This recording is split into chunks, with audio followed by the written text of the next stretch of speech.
Alhamdulillahilladzi ahyana ba'dama amatana wa ilaihin nusur. Wassalatu wassalam ala habibina wa maulana Muhammad sallallahu alaihi wasallam wa ala alihi wa ashabihi wa man tabi'ahu ila yaumiddin wa alaina ma'ahum birahmatika ya arhamar rahimin, amma ba'du.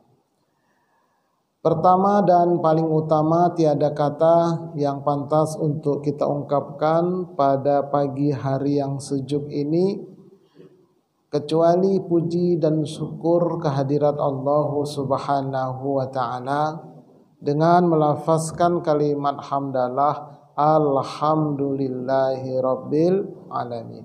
Semoga kita, keluarga kita seluruhnya dijadikan Allah menjadi hamba-hamba Allah yang pandai bersyukur. Amin Allahumma amin. Salawat dan salam semoga Allah sampaikan keharibaan uswatun hasanah kita Nabi kita Muhammad sallallahu alaihi wasallam. Atas nama pribadi saya mengucapkan taqabbalallahu minna wa minkum siyamana wa siyamakum. Ya, taqabbal ya karim. Semoga Allah menerima amal kita semua. Bukan begini ya, bukan minal aidin wal faizin, mohon maaf lahir dan batin seolah-olah seperti pantun, bukan. Enggak ada hubungannya sebetulnya mohon maaf di situ. Saling mendoa. Tuh. Kalau mohon maaf itu kapan aja? Nanti aja lah kalau lebaran minta maaf, ya kalau sampai umur kita. Kalau nggak sampai, sengaja dia bikin salah. Kok nggak minta maaf? Ntar lebaran, kan begitu. Sahabat bukan begitu ya. Jadi kalau sahabat itu ketemu Idul Fitri, Idul Adha, saling berdoa. Taqabbalallahu minna wa minkum, siyamana wa siyamakum. Pokoknya kaitan dengan doa. Nah, baru di ujungnya taqabbal ya karim, amin ya Allah. Begitu.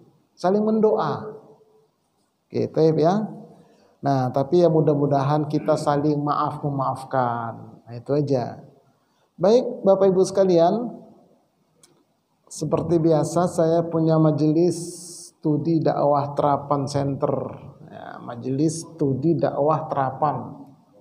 Jadi bagaimana supaya kita bisa terapkan dalam kehidupan sehari-hari. Ini dia materi-materi dakwah untuk dapat diterapkan dalam ibadah dan kehidupan sehari-hari. Ya, jadi terapis, ya, dakwah terapan begitu kira-kira. Nah, terkait tentang wawasan keislaman, ya, konsultasi waris, zakat atau manasik haji umroh, tentang menjadi muslim kafah, tentang pesantren virtual, pondok sholat dan sebagainya. Oke, silakan nanti berkunjung ke channel saya Ustadz Arifin Purba Official. Tapi jangan lupa subscribe, like, and share serta komen. Hidup ini adalah pilihan. Ada dua jalan pilihan yang Allah berikan kepada kita. Ada jalan ke surga, ada jalan ke neraka. Kira-kira Bapak Ibu milih jalan kemana kira-kira? Jalan ke surga? Nah, ini dia. Kata Nabi, "Wa man salaka tariqan yaltalmisu fihi ilman, sahalallahu lahu bihi tariqan ilal jannah." Barang siapa menempuh jalan untuk mencari ilmu, maka Allah akan memudahkan jalan ke surga baginya. Rajin tolabul ilmi. Oh, saya disampaikan Pak Ketua semalam itu tentang schedule pengajian kita. Luar biasa itu. Itu kalau diikutin setahun 2 tahun jadi ulama semua ini. Iya, karena kan ustadz-ustadznya luar biasa itu. Nah, itulah dia. Niatnya ini dia, dimudahkan jalan ke surga. Habis ini ngaji lagi nanti. Wah. Nah, itulah dia. Iya. Jangan sampai masuk ke alam kober, baru menyesal. Tahu nggak kober, Pak? Kuburan. Banyak orang menyesal di alam kubur sana, minta kembali ke dunia. Nggak percaya, tunggu tanggal mainnya. Pengen bukti, silakan duluan. Nah, itu aja. Dah, jadi rajin-rajinlah talabul ilmi ya.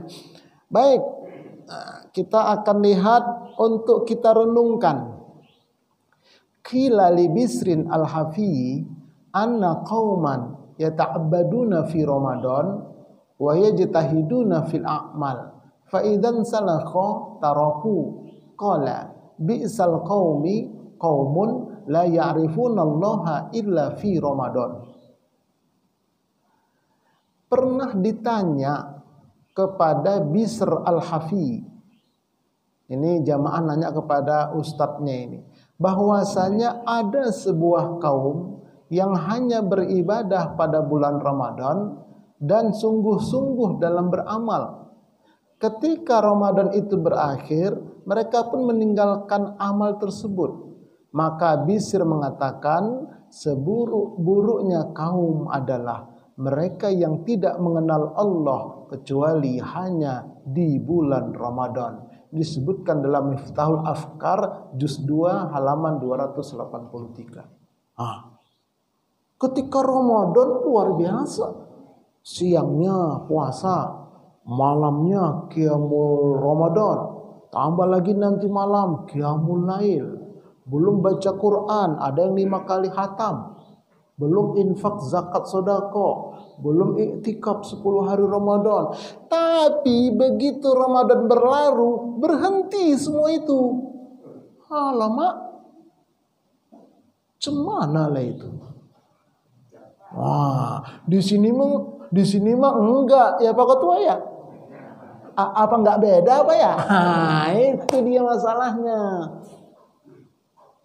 Ini bukan nyindir Pak, cuma ngasih tahu ajanya. Tapi aku tersinggung Ustadz, baguslah, masih punya iman. Kalau nggak tersinggung ya khatamallahu ala qulubihim, tertutup kalbunya. Wah, inilah dia kita manajemen. Jadi manajemen itu nanti materi kita ini ke depan manajemen akal dan kalbu, karena nyambung dia. Keren ini. Tapi untuk kali ini karena tadi malam baru dapat infonya dari Pak Ketua, saya akan mengungkit ini dulu. Bagaimana supaya kita tidak termasuk kaum yang buruk ini. Ada rumusnya Bapak Ibu. Dan ada terapinya. Makanya majelis terapi saya itu, majelis studi dakwah terapan. Ada terapinya. Nah, kalau begitu Ustadz, oke, mari kita lihat. Supaya kami nggak termasuk dan saya nggak termasuk, keluarga saya termasuk seburuk-buruk kaum ini, macam mana loh Ustaz? Apa yang kita lakukan? Nah, ini ya kita lihat, yaitu kiat-kiat untuk tetap istiqomah setelah Ramadan. Nah, inilah dia. Jadi kata kuncinya ada pada istiqomah itu. Nah, ini nanti ke kolbu juga perginya sebetulnya, ya. Jadi kata kuncinya adalah istiqomah. Ustadz, ya, apa sih istiqomah itu Ustadz? Nah itu dia. Terjawab udah, tenang aja. Apapun yang tertanya ini kan nyambung. Ini masalah kolbu kita. Terjawab insya Allah. Apa yang ditanyakan Bapak langsung muncul. Apa yang ditanyakan Ibu langsung muncul. Insya Allah. Karena ngaji kolbu kita. Ngaji dalam. Jadi istiqomah itu ini bahasa Al-Quran dan bahasa Al-Hadis. Ya, bahasa Arab dia. Pertama, orang yang teguh pendirian dalam mempertahankan kebenaran. Nah, ini istiqomah. Teguh pendirian, tak tergoyahkan dalam mempertahankan kebenaran. Tapi Ustadz, di tetangga saya itu ada orang jelas-jelas salah, tapi dia istiqomah. Ah, itu bukan istiqomah itu. Itu ngeyel namanya. Udah jelas salah, dia tetap aja bertahan dengan kesalahannya. Oh, enggak, itu bukan istiqomah. Jadi istiqomah ini Pak, Bu, dalam kebenaran, enggak tergoyahkan dia. Itu yang pertama pengertiannya. Yang kedua, istiqomah itu orang yang tetap berada pada jalan yang lurus dalam mengamalkan kebaikan. Terus dia mengamalkan kebaikan itu. Ustadz, tetangga saya ada juga istiqomah Ustadz. Ngapain? Main gaplek. Nah, itu bukan istiqomah itu. Istiqomah kali dia, ngapain? Main gaplek. Istiqomah kali dia Ustadz, ngapain? Korupsi. Ngeri kali ya saya bilang. Ah, itu bukan istiqomah ya, itu namanya nanti istidraj. Oke, itu yang kedua. Yang ketiga, istiqomah itu adalah orang yang tidak berhenti, tidak menyimpang, apalagi mundur. Nah, inilah ini yang sekarang kita ini. Kok jadi mandek kita ibadahnya? Berjamaahnya kok jadi mandek ya? Oh, sakit Ustadz. Iya, wajar sakit. Nah, tapi kalau nggak sakit, nah ini pula baca Qur'annya kok jadi mandek, berhenti ya. Nah ini, jadi ini yang harus kita renungkan Bapak Ibu sekalian. Nah, ini beberapa pengertian istiqomah dari beberapa rumusan-rumusan yang sudah saya rangkum. Jadi matangnya aja saya sajikan. Nah kalau gitu Ustadz, istiqomah itu dalam hal apa aja sih? Ada dua. Istiqomah itu yang pertama dalam hal akidah. Yang kedua istiqomah dalam hal ibadah. Itulah istiqomah itu. Ada di akidah, ada di ibadah. Jadi tidak hanya di ibadah loh, tidak. Di akidah pun ada, di ibadah pun ada. Mari kita lihat. Ya. Istiqomah di akidah itu ada dua macamnya. Yang pertama, tidak murtad. Sampai mati dia. Walaupun diancam, walaupun disiksa, kau harus keluar dari Islam ya. Kau harus menyembah ini ya. Kamu harus murtad ya. Tidak. Walaupun aku mati, kau bunuh pun aku tak akan murtad dari akidah Islam. Itu istiqomah. Zaman dulu begitu Pak ceritanya itu. Masih toh siapa lagi itu dan keluarganya. Dan pokoknya begitulah. Apalagi di Uighur, di Cina sana itu kabarnya. Kalau nggak keluar dari Islam dipancung. Dan nanti ke depan pun kalau kita nggak berusaha membela NKRI, siap-siaplah. Nah tuh dia marah dikit saya. Santai semua mereka di atas. Awak tak bisa ngomong karena memang awak kecil, tapi mereka kan punya link. Cuma doalah kita sama berdakwah. Tapi kita harus peduli keadaan itu, Pak. Ngeri, Pak, ke depan, Bu, ngeri, Bu. Karena memang ini detik-detik Dajjal muncul, Pak. Nggak lama lagi. Apa patokannya? Palestina. Itu kemarin gejat senjata, bohong, sandiwara Yahudi nggak bisa dipercaya, Pak. Karena dia kebakaran aja kemarin, habis duitnya bikin katanya, ya kita berhenti. Nah, itulah kerjaan mereka. Yang bisa memerdekakan Palestina hanya satu dengan izin Allah kata Nabi, yaitu Imam Al-Mahdi. Artinya apa? Kalau dia muncul dekat kiamat lah.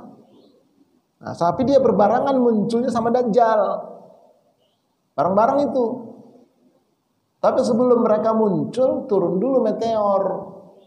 Menghancur atmosfer bumi kita, hancur semua satelit, mati semua listrik, HP, kembali ke zaman batu kalian. Perang dunia ketiga manual, pakai pedang, pakai tombak, pakai cilek. Itu perang dunia ketiga. Nggak ada lagi senjata, Allah musnahkan dengan apa? Satelit dihancurkan karena semua pakai satelit. Tuh ngeri Pak. Itu makanya istiqomah kita Bu, akidah kita. Apapun yang terjadi jangan murtad. Ini kadang-kadang ya Allah, anak kita ketemu sama pacarnya yang bukan Islam tapi kaya. Padahal nggak apa-apa lah nak, yang penting kaya nak, pindah agama nggak apa-apa lah. Allahu Akbar. Janganlah. Na'udzubillahi min dzalik. Kalau kata orang Medan, amit-amit jabang bayi ojo nurun kambe anak putuku. Nah, kata orang Medan begitu. Tapi bahasanya bahasa Jawa yang ngomong orang Medan. Nah, wedan sekalian ya. Wes. Yang kedua, akidah itu istiqomah tidak syirik. Ini zaman sekarang kan ngeri, Pak. Ekonomi susah, dagang nggak laris. Kenapa nggak laris daganganmu? Aku sudah usaha. Ya kau sih, kenapa rupanya kurang kau ininya, guru spiritualnya? Maksudnya minta pelaris lah sambil itu. Wah. Semuanya sekarang pakai pelaris. Begitu dibilang. Tengok aja tuh yang toko ini laris. Coba lihat pakai pelaris. Yang ke sono pakai pelaris. Rata-rata pakai dukun. Ini serius nih. Sampai Angku Salih pun ikut. Nah, itu dia. Ada fotonya di warung Padang. Maaf ini Pak, ini maaf. Saya cuma dalam dakwah. Nah, itu yang terjadi. Coba aja itu. Rata-rata pakai. Pedagang pakai, pejabat pakai, guru ustadz ya, ustadz kan direktur utama, ya hati-hati ustadz, banyak orang mati mendadak loh. Kenapa? Karena banyak orang yang ingin kedudukan ustadz itu. Terus ustadz harus punya benteng guru spiritual. Kalau enggak nanti ustadz disantet. Ini realita di akhir zaman. Orang istiqomah enggak. Nah, saya nggak mau dah. Saya hanya kepada Allah sekali mengatakan iyyaka na'budu wa iyyaka nasta'in. Nyembahnya ke Allah, minta tolongnya ke Allah. Oh, ngeri. Karena kiai pun sekarang keluarnya kiai, luarnya habib, luarnya ustadz, dalamnya dukun. Serius, Pak. Pakai khodam. Rata-rata pakai khodam, Pak. Maaf ini.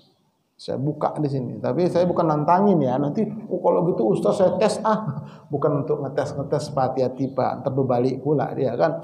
Nah, itu dia.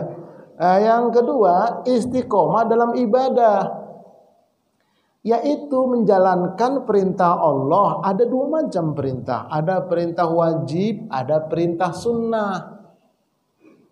Wajib dikerjakan dapat pahala, ditinggalkan berdosa. Wah, itu wajib namanya. Kalau sunnah dikerjakan dapat pahala, ditinggalkan jangan tak berdosa, bikin malas itu.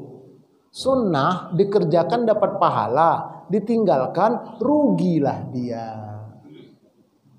Rugilah kalau nggak dikerjakan, jangan nggak berpahala. Kenapa nggak qobliyah subuh?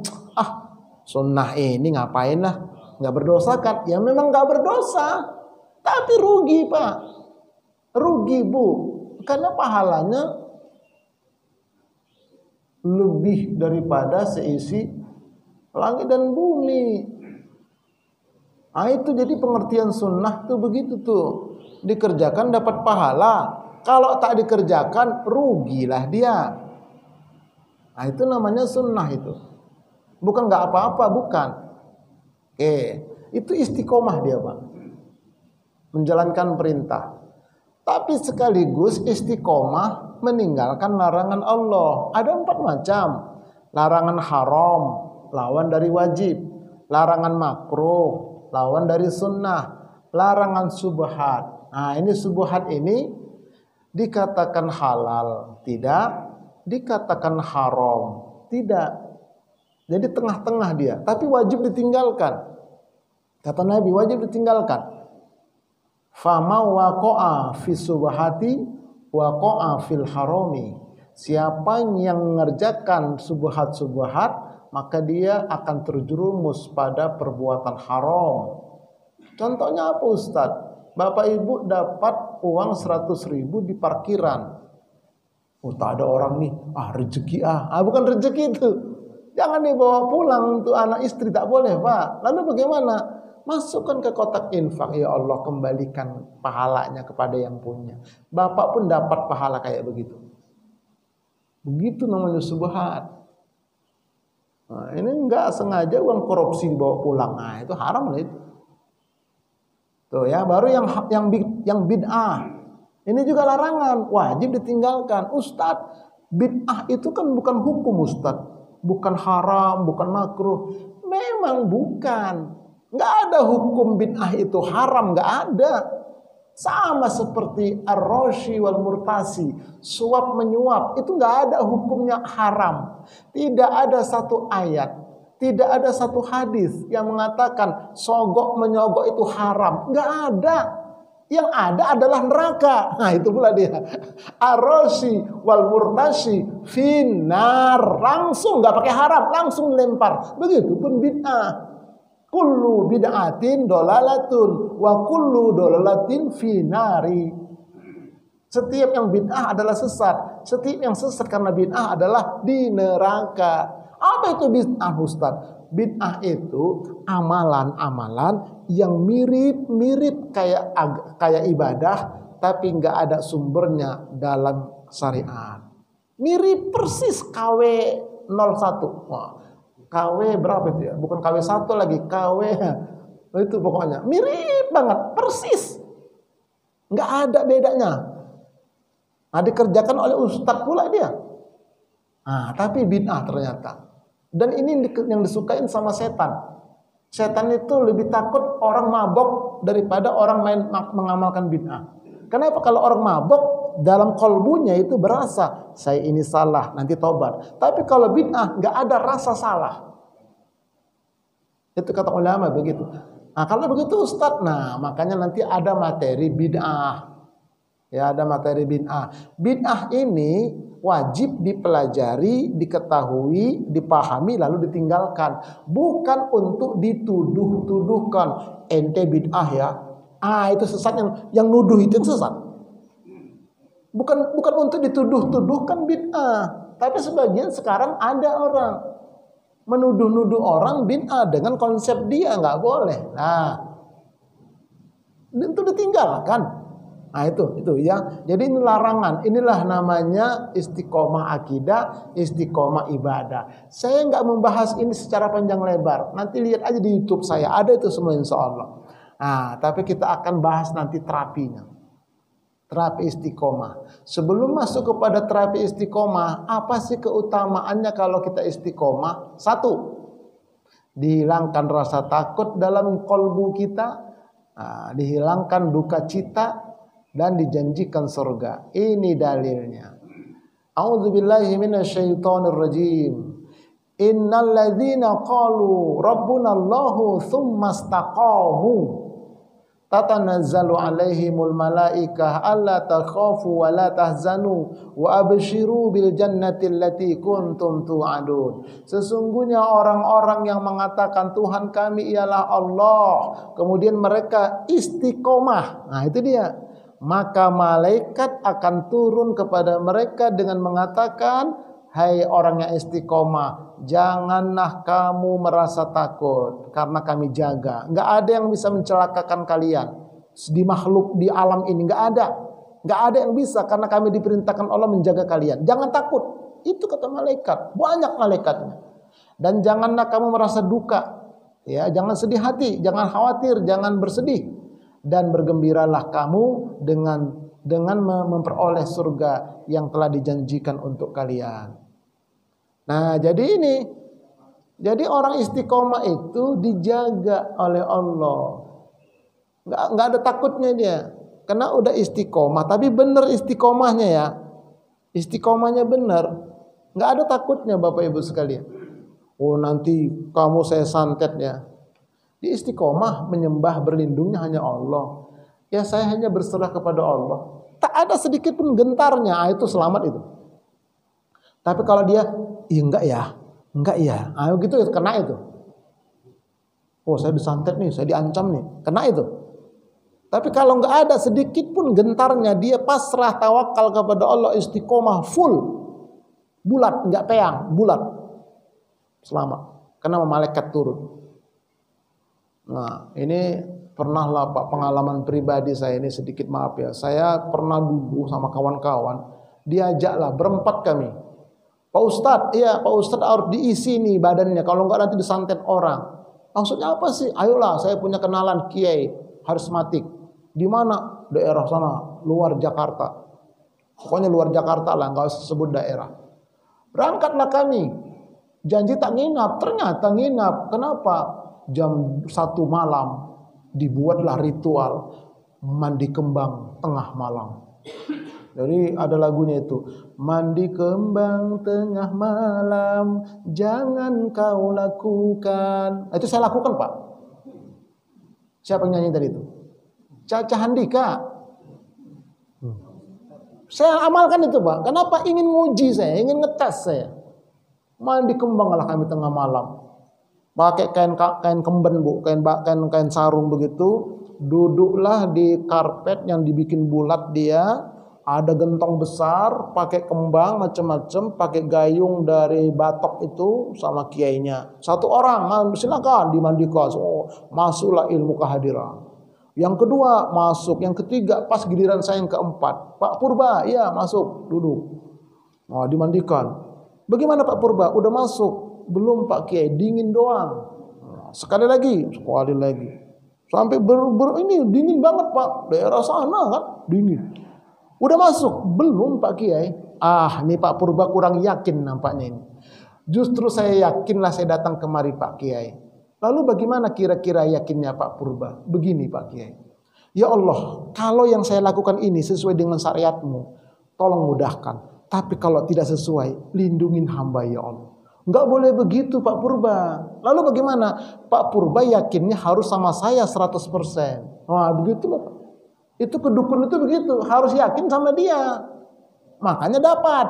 Tapi yakin saya sama Allah, kalau ini cocok syariatmu mudahkan, kalau enggak lindungin. Enggak boleh. Itulah bukti, Pak. Benar saya ngamalin itu. Makanya saya berkali-kali mau belajar ilmu gitu, tak masuk-masuk dia. Jinnya itu. Karena pakai khodam, diundang. Enggak masuk-masuk dia, di luar aja dia. Kenapa enggak masuk Pak Kiai?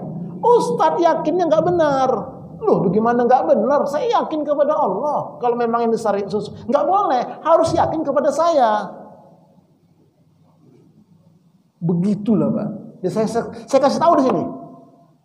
Rumusnya itu Pak, rumusnya Pak. Kalau kita yakin kepada Allah, akidah kita, kalbu kita, jiwa kita, enggak bisa masuk tuh semua. Asal jangan sombong. Betul-betul tawakal itu Allah. Dalam ini. Anak akhir zaman ngeri lah nanti Dajjal dengan sihirnya Pak. Ya Allah ya Rabb. Ngeri sedap ke depan ini. Oke, nah itu. Kemudian nggak ada lagi duka cita dia, nggak ada sedih, nggak ada, biasa aja. Ya semuanya udah kehendak Allah. Mau bagaimana lagi? Gembira kita. Kenapa surga dijanjikan? Surga dijanjikan, ini malaikat yang mengatakan ini. Kemudian juga dalam firman yang lain, nih, sesungguhnya orang-orang yang mengatakan Tuhan kami ialah Allah, kemudian mereka tetap istiqomah, maka tidak ada kekhawatiran terhadap mereka dan mereka itu tidak pula berduka cita. Mereka itulah penghuni-penghuni surga. Mereka kekal di dalamnya sebagai balasan atas apa yang mereka kerjakan. Tuh, ini orang istiqomah, Bu.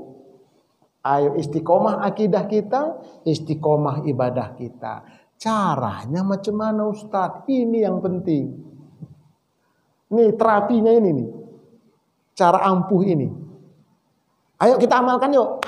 Ya ada 9. Gak lama-lama ada 9. Tapi singkat insya Allah.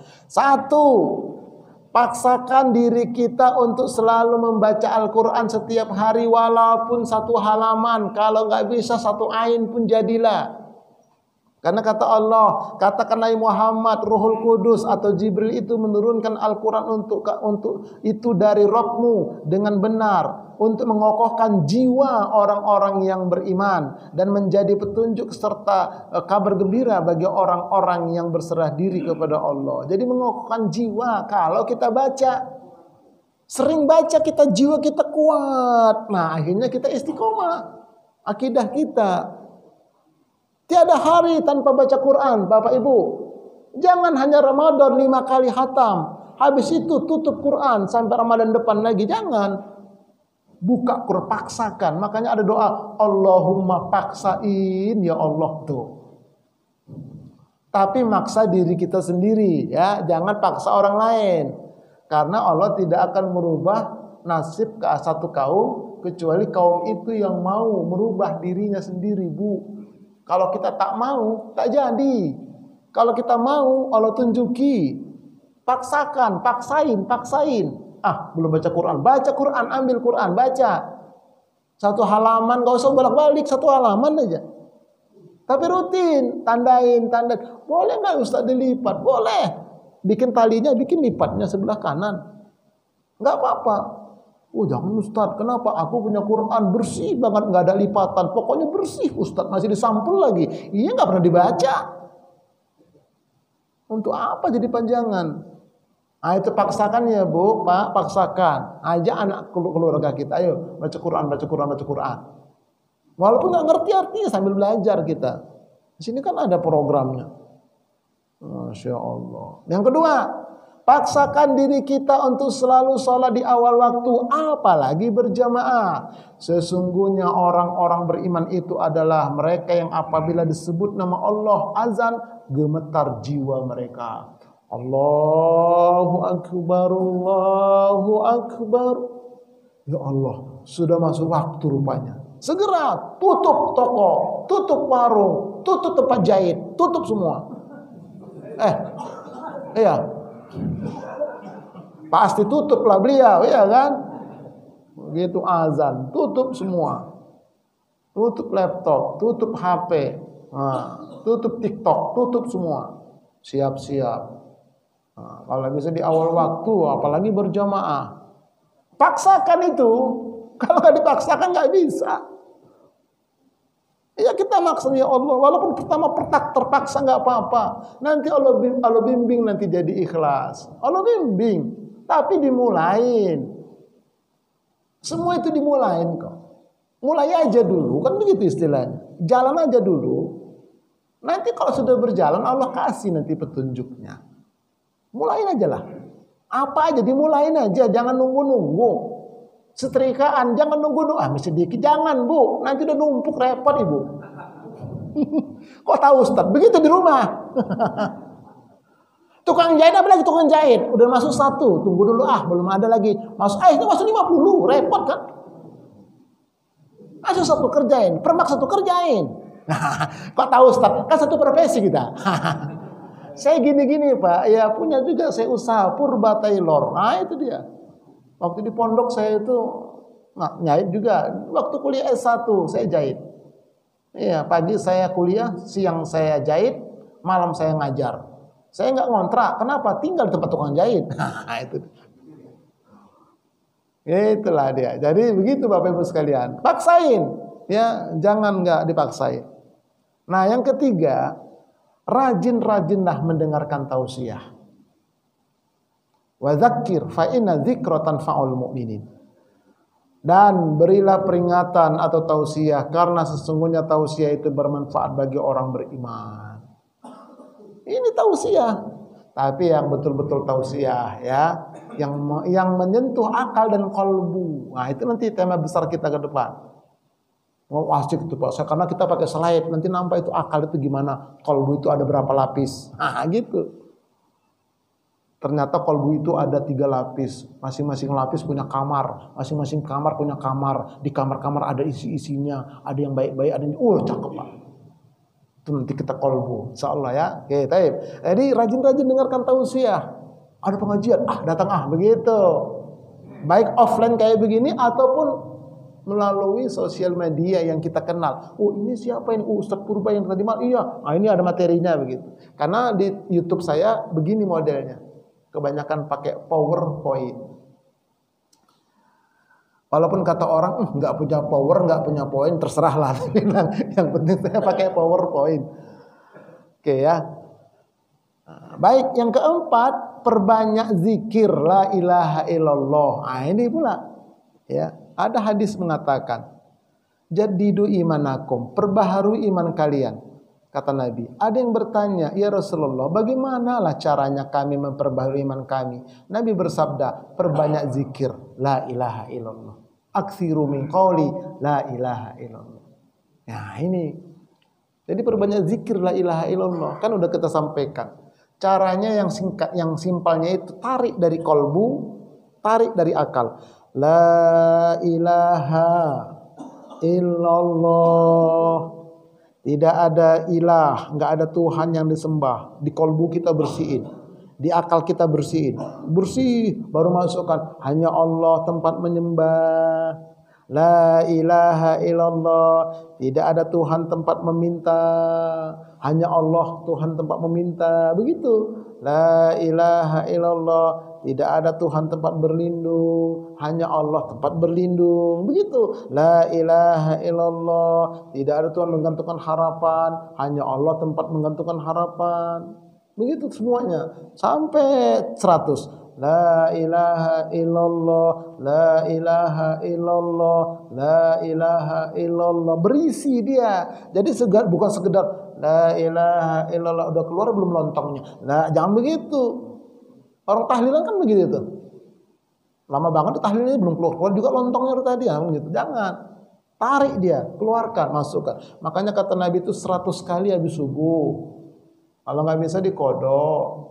Atau bapak ibu lagi kurang enak badan, duduk pak, tahlil. Oh enak, luar biasa. Alhamdulillah kemarin saya nginep juga di RS UIN 3 hari, merasakan makanan di UIN. Zikir kita. Makanya saya bikin kemarin itu konten tentang bagaimana ibadah orang sakit, karena saya lihat kebanyakan di rumah sakit nggak pada sholat. Saya bikin contoh kemarin itu. Lagi sakit kok konten. Nggak apa-apa lah. Memang itu jurusan kita. Saya kirim Pak Petua kemarin. Lagi sakit bikin konten saya. Nah, tapi cara keutamaan orang mengunjungi orang sakit. Dan cara tayamumnya bagaimana. Cara zikirnya gimana. Zikir tahlil. Karena ini nanti akan kita ucapkan di akhir hayat. Yang bisa mengucap la ilaha illallah orang yang sering zikir. Karena ucapanmu ketika mau mati, apa yang sering kau ucapkan sehari-hari. Kalau sering ngomel, mel, waktu mau mati, mel, ngomel dia, mati dia. Nah, kurangin ngomel, Bu. Ganti dengan zikir. Tapi berisi. Nah, itu pula. Yang kelima, berkumpul bersama orang-orang soleh. Jangan orang-orang salah. Agama seseorang tergantung agama temannya. Maka hendaklah ia memperhatikan siapa teman bergaulnya. Iya, kalau kita bergaulnya sama orang-orang soleh dan salehah, nah itulah agama kita. Tapi kalau bergaulnya kepada ibu-ibu sosialita, bapak-bapak, geng apa, wah nggak bener lah udah agamanya. Anak-anak kita perhatikan teman bergaulnya, Bu. Hati-hati, itu nanti yang akan membentuk agama dia. Begitupun jamaah. Ingat, agama jamaah tergantung kepada agama ustadz yang menyampaikan tausiah. Kalau yang tausiah ini orang Syiah, maka jamaah jadi Syiah semua. Kalau yang tausiah di sini orang liberal, maka jamaah jadi orang liberal semua. Makanya pengurus harus selektif. Ini ustadz ini ngajak kemana kita ini? Ngajak ke kelompok atau ngajak kepada Allah dan Rasul? Nah begitu. Kalau ngajak kepada Allah dan Rasul, jelas hadis Qur'annya, itu ikutin itu. Tapi kalau kelompoknya yang paling benar, hati-hati itu. Nah itu agama jamaah. Nah kemudian yang keenam, membaca atau mendengar kisah para nabi dan orang soleh. Dan semua kisah dari Rasul-Rasul kami ceritakan kepada engkau. Ialah kisah-kisah yang dengannya kami teguhkan jiwa engkau. Jadi Nabi itu ujiannya berat ketika itu. Nah, maka dibacakanlah kisah Muhammad. Engkau belum seberapa. Nih nabi-nabi terdahulu. Begitupun kita. Dapat ujian, wah belum berapa ini. Orang dulu lebih hebat ujiannya. Nah, itu supaya istiqomah kita. Yang ketujuh, memilih amalan sunnah. Ya, amalan sunnah jadikan amalan kesukaan, jadikan amalan favorit. Karena kata Nabi, beristiqomahlah kalian dan sekali-kali kalian tidak akan mampu melakukan seluruh amalan-amalan sunnah.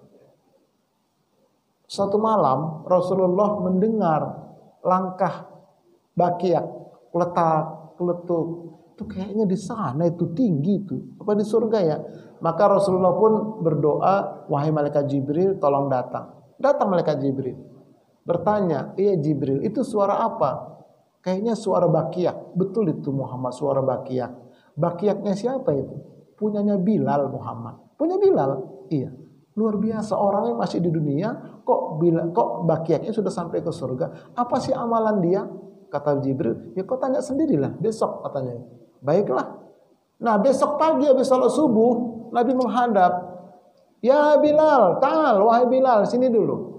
Sahabat semua terperanjat lah. Ada apa ini tiba-tiba Bilal dipanggil? Semuanya terdiam. Datanglah Bilal ke depan. Wahai Bilal, kenapa rupanya Rasulullah? Apa sih amalan-amalan kamu? Ada apa rupanya Rasulullah? Tadi malam aku mendengar bakiakmu sudah jalan-jalan di surga. Kutanya sama Jibril, itu bakiaknya Bilal. Lalu kutanya apa amalannya? Tanya sendirilah katanya. Makanya kutanya sama kau, apa amalanmu? Tidak ada ya Rasul. Cobalah ingat-ingat dulu. Oh mungkin ini ya Rasul. Apa itu? Semenjak engkau ajarkan kepadaku salat sunnah ba'dal wudu, itu kukerjakan terus. Dan aku nggak pernah membatalkan wuduku di luar salat. Makanya di ujung hadis, ya, tidak ada yang menjaga wudu melainkan dia adalah orang mukmin yang sempurna. Jadi Bilal itu nggak pernah batal wudu dia kecuali tidur. Nah kan tidur begitu bangun batal lah. Karena udah kebuka-buka yang di bawah, mangap dia. Iya, makanya hati-hati Jumatan yang tidur itu udah mangap di bawahnya itu, batal dia keluar angin. Begitu dalam secara fikihnya itu.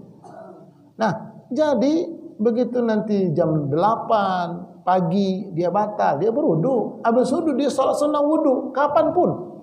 Itu sunnah itu, salat sunnah ba'dal wudu. Enggak pernah aku tinggalkan dan aku berniat sampai mati. Apa kata Rasulullah? Pantas wahai Bilal, engkau mendapatkan kedudukan yang tinggi, bakiakmu sudah sampai ke surga. Kenapa? Engkau istiqomah. Satu amalan sunnah yang ringan kau jadikan amal favorit. Silakan pilih Bapak Ibu, tapi jangan yang berat-berat. Kalau yang berat-berat cuma sebulan itu. Aku akan istiqomah tahajud tiap malam, nggak bisa. Berat, itu kelas berat. Carilah kelas ringan. Apa yang kelas ringan Bapak rasakan? Amalkan Bu. Jadikan amal favorit. Wah cakep tuh. Jadikan amal favorit Pak. Nah itu istiqomahin dia. Ada nanti sesuatu yang Allah berikan. Nah yang kedelapan, berusaha menjadi orang yang mukhlas. Bukan mukhlis. Mukhlas. Iblis menjawab, demi kemuliaan engkau ya Rabb, aku akan menyesatkan mereka semua manusia itu kecuali hamba-hamba engkau yang mukhlas, orang yang telah diikhlaskan oleh Allah di antara mereka. Jadi orang mukhlas nggak bisa digoda sama iblis, tapi kalau orang mukhlis masih bisa. Nah, ini bukan mukhlas apa namanya itu, penyanyi itu bukan ya. Kita lihat, ikhlas adalah orang yang terus berusaha mencapai keikhlasan dari Allah. Itu orang ikhlas. Dia itu isimnya isim fa'il. Ya, dia berusaha, subjektif dia. Nah, tapi kalau dia sudah berusaha, dapat dia, maka Allah jadikan dia orang mukhlas. Orang yang sudah diikhlaskan oleh Allah. Nah, itu sudah diikhlaskan oleh Allah, itu orang mukhlas. Ya kan? Nah, tapi di atas mukhlas itu adalah namanya orang rodiyah. Rodiyah mardiyah. Rodiyah orang yang terus berusaha mencari keridhaan Allah. Dapat dia, maka dia menjadi mardiyah, orang yang sudah diridhoi oleh Allah. Makanya radhiyallahu anhum wa radu anhu. Jadi orang mukhlas, orang ridho, orang mardiyah itu nggak bisa digoda sama iblis. Tapi kalau orang ikhlas masih bisa. Nah, karena dia masih berusaha ikhlas, belum full ikhlasnya. Apalagi di bawah ikhlas, namanya orang riya.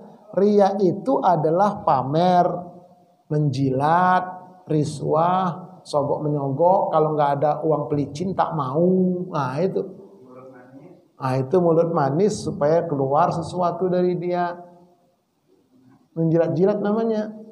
Nah itu kalau begitu udah jelas itu riya, itu setan, wah teman gua ini kata begitu. Tapi kalau mukhlas nggak sanggup. Ikhlas saja masih sanggup. Makanya ikhlas itu kan nggak boleh diucapin ya. Saya ini orangnya ikhlas, hambar dia. Ikhlas enggak ini? Bawa aja. Ikhlas enggak? 3 kali dia bilang ikhlas enggak? Sinilah. Rewel kali pun kau kasih orang. Nah. Jangan bilang ikhlas, jangan. Oh saya mah orangnya ikhlas, hambar, batal. Saya orangnya sabar, selesai udah. Sabar itu di sini, jangan diucap. Amalan kolbu, nah ini dia amalan kolbu. Terakhir, senantiasa berdoa kepada Allah. Ini doanya, ya muqallibal qulub, sabit qalbi ala dinik. Wahai Allah membolak-balikkan hati atau kolbu, tetapkanlah hati kami dalam agamamu. Tuh, ini doa untuk istiqomah akidah. Kalau ibadah ini dia.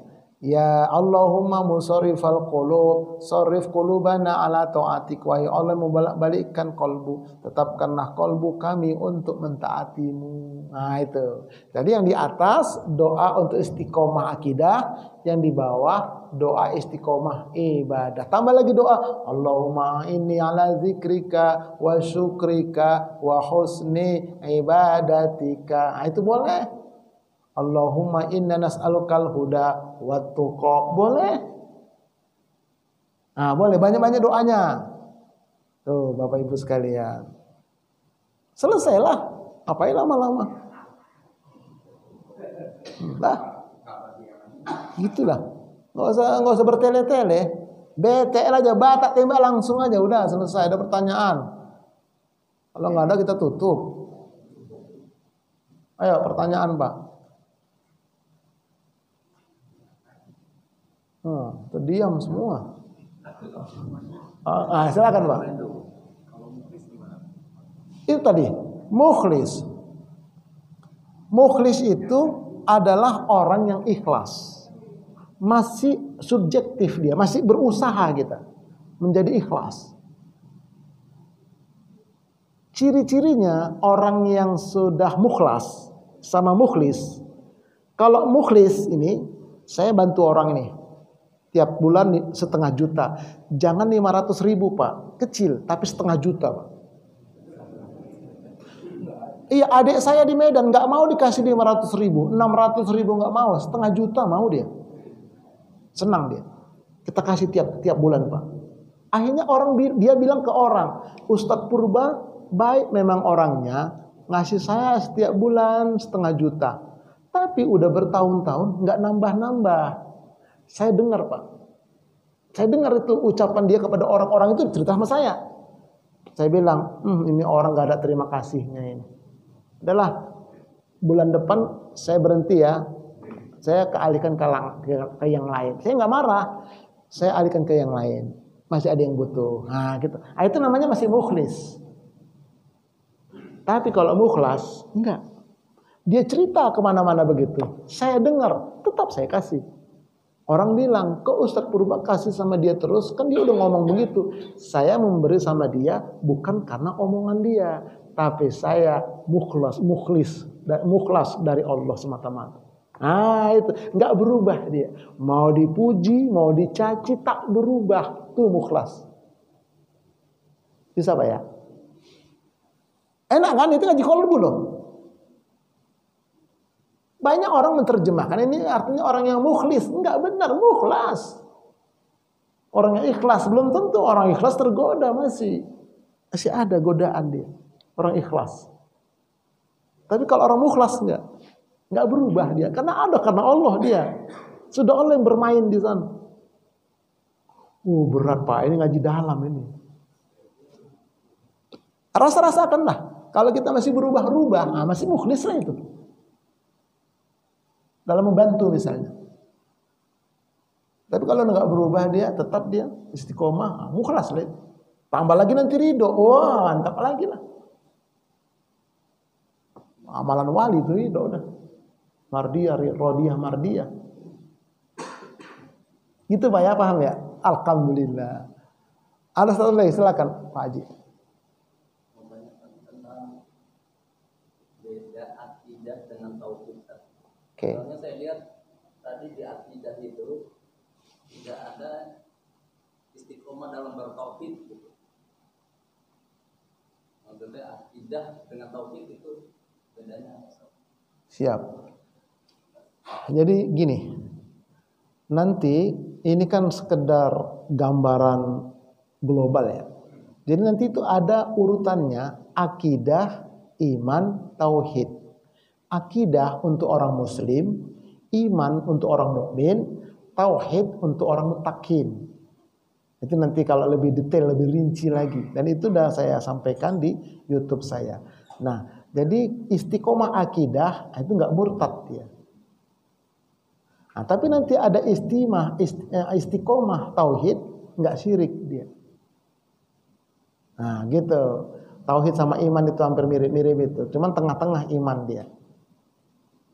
Jadi yang tidak syirik ini kaitannya dengan iman dia, dengan iman dan tauhid. Kalau tidak murtad itu dengan akidah. Kadang ada pembatal akidah tanpa sadar. Nah, dia katakan semua agama sama aja, semua agama benar. Dia yakin begitu, batal akidahnya. Gitu. Jadi akidah ini lebih mendasar untuk orang muslim. Makanya akidah Islam. Kalau iman untuk orang mukmin. Kalau tauhid untuk orang muttaqin. Itu nanti ketemu kita nanti di kajian kolbu itu ya. Itu panjang itu masih. Nah gitu kira-kira Pak ya. Alhamdulillah. Siap. Ada lagi dari ibu mungkin Bu? Nah, ibunya pas kayaknya. Dari bapak satu lagi. Mantap lah. Cukup ya? Cukup. Yuk sama-sama kita tutup dengan doa kafaratul majelis. Subhanakallahumma wa bihamdika asyhadu an la ilaha illa anta astaghfiruka wa atubu ilaik. Assalamualaikum warahmatullahi wabarakatuh.